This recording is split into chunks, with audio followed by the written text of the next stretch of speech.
सन्यासी होने से भी नहीं मिलते। जो विश्रांति हमें आत्मस्वरूप में स्थिति प्राप्त होती है तब मिलती है। तो यही कर्तव्य है, हमें सब मनुष्य का यही कर्तव्य है। और जब तक हम स्वरूप में स्थित न हो जाए तब तक शांत बैठना नहीं है, यही पुरुषार्थ करना है, सब में परमात्मा देखना है। कई कहते हैं कि हमारे को पूरा करे, तुम कैसे इसमें भगवान देखें? अरे भाई, जो करता है मन बुद्धि का क्या है, और मन बुद्धि की सारी रखता है झूठी, तो झूठी के साथ आप जुड़ोगे नहीं। वही मन से, वही बुद्धि से अब निश्चय करें, मन संकल्प करें कि शास्त्र कहते हैं, संत महात्मा कहते हैं, एक भी ब्रह्म के सिवा कुछ है नहीं। ये पेड़ को हम देखते हैं, उसमें पत्तियां लगती है, शाखा प्रशाखा होती है, फल फूल लगते हैं। अगर हमारी दृष्टि में पेड़ है, किसका पेड़ है कहेंगे तो आम का पेड़ है। तो इतने सारे होगा, हाँ, और उसका प्रारंभ है, वो योनि ऐसी है। ऐसे हम जो योनि में हैं, उस योनि में हमारे जैसे जो भी सब है वो परमात्मा ही बैठे हैं। चराचर विश्व जड़ चेतन सब बन के परमात्मा बैठे हैं, और हमें ज्ञान हो जाए इसलिए सब कुछ सूत्र ने धारण किया है। तो सब में परमात्मा देखते हैं और कुछ करना ही नहीं।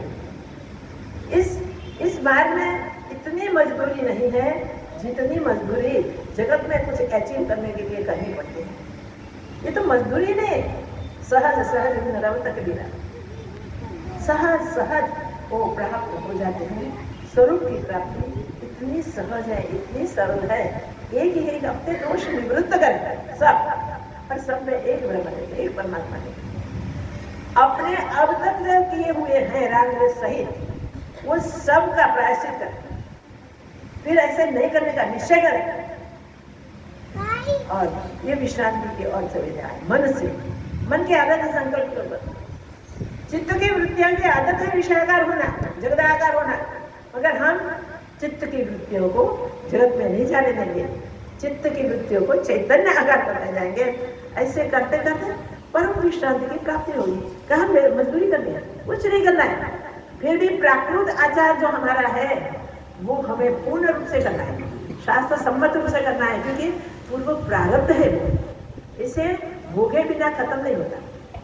प्रारब्ध भोगे बिना खत्म नहीं होता, क्योंकि तीव्रता प्रारब्ध होता है ना, वही भुगतना होता है।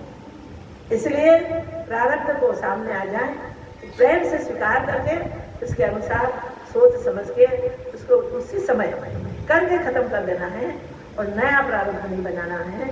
तो संचित इस साधना से जल जाएंगे, जो हमें अनेक जन्म दिलाते हैं वो संचित जल जाएंगे, और जो पुण्य कर्म है उसमें आसक्ति हो जाएगी। पाप में भी हमने किए हुए का भाव में पुण्य पाप सब निवृत्त हो जाएंगे और हम वही सत स्वरूप में, आत्म स्वरूप में हमेशा हमेशा लिए बैठ जाएंगे। प्रारब्ध पूर्ण कब होता है वो भी याद रखना है।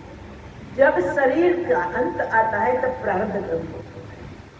प्रारब्ध जो है वो भुगतने का एक निश्चय है, भुगतने का, मगर जीवन मुक्ति बीच में मिल जाती है। ज्ञान हो रहा है जीवन मुक्ति, कर्म करते हुए भी, प्रारब्ध भुगतते हुए भी, प्रारब्ध के अनुसार बढ़ते हुए भी वो हमारा नहीं है।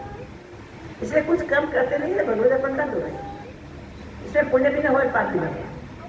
तो इस प्रकार अपना शेष प्रारब्ध है जीवन मुक्ति की मौज के साथ चलेगा तो वही विश्रांति में पसार होगा, पूरी शांति में पसार होगा। आनंद आनंद आनंद के सिवा कुछ नहीं होगा। भगवान ऐसी कृपा करें, बाबा जी के ऐसी दया हो जाए कि सबको वो आत्म विश्रांति प्राप्त हो जाए और सब जन्म मरण से बच जाए, पुनर्जन्म न होए, वही निश्चय करके पुरुषार्थ कीजिए। जय हो। टाइम ज़्यादा लग गया है थोड़ा, मगर